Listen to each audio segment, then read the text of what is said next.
మీరు చూశారుగా, లైవ్ షోలో కొట్టుకున్నారు, లైవ్ షోలో బూతులు మాట్లాడుకున్నారు. ఎవరు వాళ్ళు?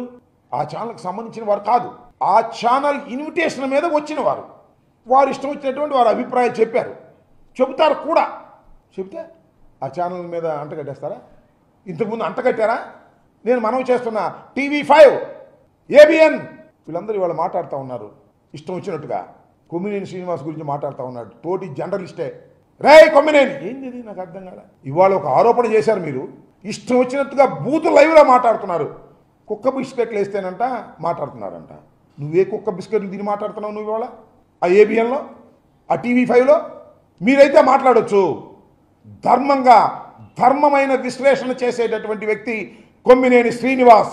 దీనిలో ఏ విధమైన సందేహం లేదు. ఇవాళ ఆయన మీద గుట్టగాల్చి వేసేసి తుడుచుకోమని ఇవాళ మరి మాట్లాడుతున్నారు.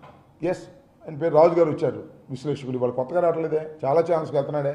ఆయన ఒక అభిప్రాయాన్ని వ్యక్తం చేశాడు, అది తప్పు కావచ్చు. దానికి సాక్షికి సంబంధం ఏంటి? ఒక ఇన్విటేషన్ మీద వచ్చినటువంటి ఒక విశ్లేషకుడు కానివ్వండి, లేదా ఒక జర్నలిస్ట్ కానివ్వండి, తన అభిప్రాయాన్ని చెప్పినప్పుడు ఆ అభిప్రాయం తప్పైనప్పుడు ఆయన అభిప్రాయానికి బాధ్యుడై ఉండాలి తప్ప కొమ్మినేని శ్రీనివాస్ గారికి ఏం సంబంధం, సాక్షికి ఏం సంబంధం? ఆలోచించుకొని మనం చేస్తున్నాం. అంటే నీ కొమ్మినేని శ్రీనివాస్ గారి మీద కక్ష ఉంది కాబట్టి, సాక్షి మీద కక్ష ఉంది కాబట్టి దేశంలో ఉన్నటువంటి మీడియాలన్నీ మేనేజ్ చేయగలను, కానీ రాజశేఖర రెడ్డి గారు పెట్టినటువంటి సాక్షిని మాత్రం నేను మేనేజ్ చేయలేను కాబట్టి సాక్షి మీద బురద జల్లే కార్యక్రమం.